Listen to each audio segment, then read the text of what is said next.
Hello everyone, welcome back to our channel. তোমরা সবাই কেমন আছো? আমরাও খুব ভালো আছি। তোমাদেরকে আগের ভিডিওতে শেয়ার করেছিলাম যে আমরা গ্রামের বাড়ি আসছি আমাদের সরহাই পরবের জন্য। তো সকাল সকাল আমরা চলে এসেছি, আর এসেই দেখি দাদা রং করার কাজে লেগে পড়েছে। এই যে দেওয়ালে ফুলগুলো আঁকা হয়েছে, এগুলো মা আর দাদারা সবাই মিলেই করেছে। এটা যেহেতু আমাদের সব থেকে বড় উৎসব বা পরব, তাই এই সময়ে সবাই নিজের নিজের বাড়ি এত সুন্দরভাবে সাজিয়ে তোলে, দেখেই চোখ জুড়িয়ে যাবে। তবে এগুলোর জন্য আলাদা করে রং মিস্ত্রি ডাকা হয় না, বা ঘরটর পরিষ্কার করার জন্য আলাদাভাবে কোনো কাজের লোক রাখা হয় না। সবাই আনন্দের সাথেই কাজ করে। আর 5 দিন ধরে আমাদের এই পরব বা উৎসবটাকে পালন করা হয়। তো এই যে বাড়ি এসেই আমার বোনরা গাছ লাগিয়েছিল, ওইগুলো দেখতে চলে এসেছি। এত সুন্দর ফুল হয়েছে, মানে কোনো জল দেওয়া হয়নি আলাদা করে, তাও এত সুন্দরভাবে ফুল ধরেছে, চোখ জুড়িয়ে যাচ্ছিল। আমি আর শুভ আগেই চলে এসেছিলাম স্কুটিতে করে, আর এখন আসছে আমার বোনরা।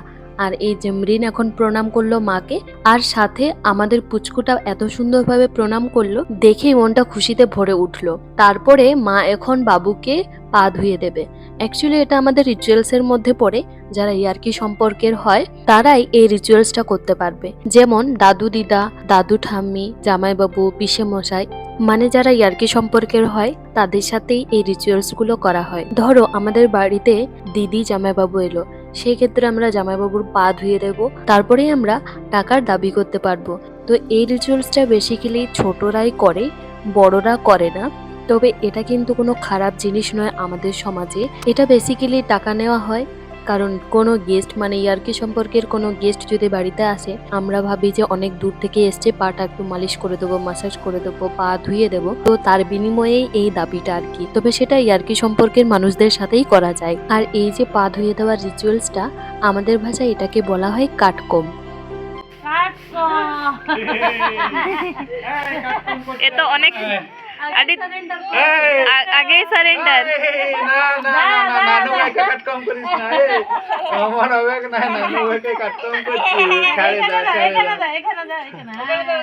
ব্যাস, বাবুর পা ধোয়া হয়ে গেছে, আর মায়েরও বকশিস পাওয়া হয়ে গেছে। আর দেখো বাবু কত লজ্জা পেয়ে গেছে, একটু না দাঁড়িয়ে সোজা দৌড় মেরে দিয়েছে। এখন আমরা হাত পা ধুয়ে চলে এসেছি ছাদে, কারণ এখন আমরা লাইট লাগাবো।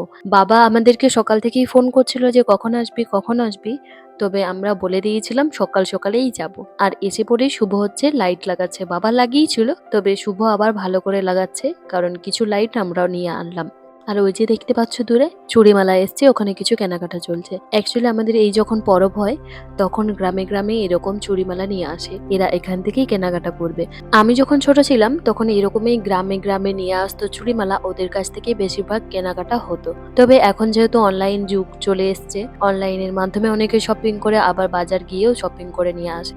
আমাদের যেখানে বাড়ি এখানে কোনো নাচ গান হয় না সরহায়ে, তবে আমাদের যে আসল পাড়াটা আছে ওখানে বেশ জমজমাট করে এই উৎসবটাকে পালন করা হয়। তবে আমরা এসছি এই উৎসবের নাম করে, আর আমাদের এই উৎসবটা যেহেতু সব থেকে বড় উৎসব, তাই আমরা নিজেদের মতো করে আনন্দ করার জন্যই এসছি। আর এই দিনগুলোও কাটে ভারী সুন্দর।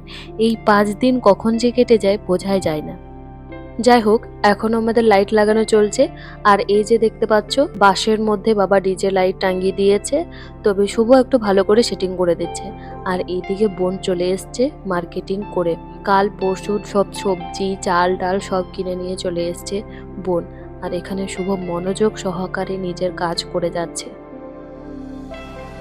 শুভ এদিকে লাইট লাগাচ্ছে, আমি আর মৃণ চলে এসেছি সরষে ক্ষেত দেখতে, কারণ আমাদের প্ল্যানিং আছে কালকে এখানে আমরা ফটোশুট করব। তো ওই কারণে আমরা এসেছি। আর একটা কারণের জন্য এসেছি, মৃণ বলছে আমি কোনোদিনও সরষে শাক খাইনি, তবে এখানে যে সরষে লাগানো হয়েছে তা আমরা আগে থেকেই জানতাম, তাই আমরা ওখানেই দেখতে এসেছি শাক পাই কিনা। তবে এখানে এসেই দেখি সরষে গাছগুলো অনেক বড় বড় হয়ে গেছে, আর তাতে সরষেও ধরে গেছে। তবে কি সুন্দর লাগছে দেখো চারিদিকটা, পড়ন্ত বিকেল, তার উপর সূর্যের আলো যখন পড়ছে সর্ষে ফুলের উপর, এত ভালো লাগছিল দেখতে, দেখেই চোখ জুড়িয়ে যাচ্ছিল। আর গ্রামের বাড়ি এসে মানে এরকম একটা পরিবেশ দেখতে পেয়েছি, আমরা তো জানিই যে এখানে সর্ষে ফুল হয়, তো সেই জন্য আমি আর মৃণ সর্ষে ফুল দেখতে এসেছি, কালকে আমরা ফটোশ্যুট করতে আসব। তো ওই কারণে আজকে আমরা লোকেশনটা দেখে গেলাম, কারণ আগের বারেও এখানে ফটোশ্যুট করেছিলাম, তো সেই জন্য মনে হলো যে এবার লাগিয়েছি কিনা আমরা দেখে আসি। তো এসে পড়ে তো পুরো অবাক হয়ে গেছে, আমার থেকেও লম্বা লম্বা সর্ষে গাছ হয়ে গেছে। আগের বছর এখানে ফটোশ্যুট করেছিলাম, তবে আগের বছর না এত বড় বড় সর্ষে গাছ ছিল না। এই বছর এত ফলন হয়েছে, অলরেডি সর্ষে ফুল না শেষের পথে, ফল হয়ে গেছে, সর্ষে হয়ে গেছে, এত বড় বড় সর্ষে হয়ে গেছে, ফুল হয়ে গেছে, আমার থেকেও বড়। এই লোকেশনে কালকে ফটোশ্যুট করব। আর হ্যাঁ, শাক তুলছো? আচ্ছা, তোমরা কে কে সর্ষের শাক খেয়েছো বলবে কমেন্ট করে। আমি সর্ষের শাক ফার্স্ট টাইম খেয়েছি, তো বেশ ভালোই লেগেছিল, খুব একটা খারাপ না। তো মৃণ কোনোদিনও সর্ষে শাক খায়নি, তো বলছে যে আমি সর্ষে শাক তুলবো, বাট এটা লোকের, জানি না যে ওরা দেখতে পেলে আমাদেরকে মারবে না কি করবে। যাই হোক, এই যে তুলে ফেলেছে। এই 4টে সর্ষে শাকে আমাদের কি হবে? এখানে মালিক যদি আসেন আমাদেরকে পিটুনি দেবে। দেখো পুরো ফল হয়ে গেছে, সর্ষে হয়ে গেছে। ফুলের পরিমাণ এখন কম, মানে কিছুদিন আগে এলে হয়তো আরো বেশ ভালো হতো। কেমন লাগছে সর্ষে ফুলের গন্ধ? হ্যাঁ, ভালো লাগছে।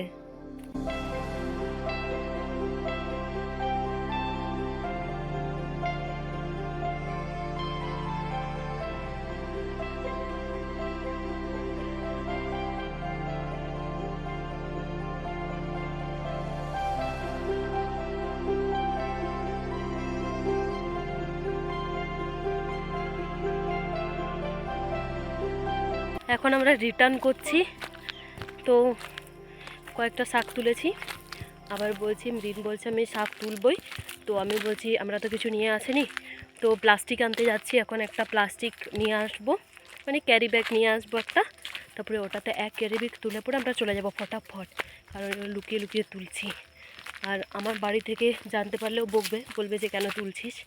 এখন আমরা আম বাগানের ভিতর দিয়ে যাচ্ছি, কিন্তু তুলবো, লুকিয়ে লুকিয়ে তুলবো।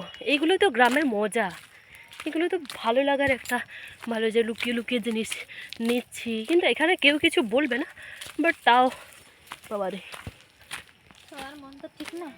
সেটাই। এখানে লজ্জাবতীর গাছ ছিল, এখন আম বাগানের ভিতর দিয়ে যাচ্ছি, একদম আমাদের বাড়ির পাশে, বেশ ভালো লাগছে। ফুটবল খেলছে, দাও তোমাদেরকে দেখাচ্ছি। গ্রামে এই পরিবেশগুলো দেখলে কি যে ভালো লাগে। এখন ফুটবল খেলতে এসছে, আর এই যে মনা এখন যাচ্ছে, কয়েকটা শাক হাতে নিয়েছে আর সেটা নিয়েই যাচ্ছে। তো বাড়ি থেকে একটা ক্যারি ব্যাগ নিয়ে এসেছি, আর এখন সাথে শুভও এসছে। এখন আমরা কয়েকটা শাক তুলবো, তারপরে বাড়ি চলে যাব। সর্ষে তুলতে তো এসছি, মানে পাতা তুলতে তো এসছি, কিন্তু উপরের গুলো তুলবো নাকি নিচের গুলো তুলবো বুঝতেই পারছি না।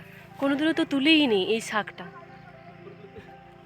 ফার্স্ট টাইম সর্ষে শাক তুলছি, আর জানি না কোনগুলো তুলতে হয়। আমাদের এক প্লাস্টিক শাক তোলা হয়ে গেছে, এক মানে পলিথিন শাক তোলা হয়ে গেছে। এখন আমরা যাচ্ছি, তো কেউ আসেনি ফাইনালি আমরা, তো এখন আমরা বাড়ি ফিরে যাচ্ছি। তো এখন মা পিঠে করতে বসে গেছে, চিকেন পিঠা, আর খুব সুন্দর হয় এই পিঠেটা। আমিও মাকে হেল্প করছিলাম। আর এই পিঠে বেসিক্যালি বানানো হয় মাটির উনুনেই, আর শাল পাতায় বানানো হয় এই পিঠে। মাটির উনুনেই বেস্ট হয়, ভালো করে সেদ্ধ হয়। অনেকেই কাঁচা মাংস দিয়ে এই পিঠে বানায়, আবার অনেকেই হচ্ছে রান্না করে এই পিঠে বানায়। তবে কাঁচা মাংস দিয়ে পিঠে বানালে পিসগুলো একটু ছোট ছোট করতে হবে। আর এখানে আমি পাতা সেলাই করছি, ভাগ্যিস ছোটবেলায় পাতা সেলাই করা শিখেছিলাম, তাই এখন কাজে দিচ্ছি এই পাতা সেলাই করা। জীবনে সবকিছুই করা দরকার। আর এইদিকে হচ্ছে বোন চিকেন কষা করছে। তবে আজকে আমরা ভেবেছি সবাই মিলে চিকেন কষা খাবো এই মাটির উনুনে রান্না করে। আর এত সুন্দর হয়েছিল আজকে চিকেন কষাটা, তো বোনকে বললাম আগে তোল, আমরা চিকেন কষাটা খাই। আর আজকে কিন্তু আমরা ডিনার করেছিলাম পিঠে আর চিকেন কষা দিয়ে। আবার সাথে বাবাকে বলছি বাবা আমরা বারবিকিউ করব। তবে আমরা কিছুতেই করতে পারছিলাম না, যেহেতু হঠাৎ করে আমরা প্ল্যানিং করলাম বারবিকিউ করব, তো তার জন্য কোনো তার ছিল না আমাদের কাছে, কোনো বারবিকিউ করার জিনিসপত্র ছিল না, তো এটাতেই করছিলাম। যাই হোক, বেশ সুন্দর হয়েছিল। তাহলে চলো আজকের মতো এখানেই ভিডিও শেষ করছি, দেখা হবে আরেকটি নতুন ভিডিওতে।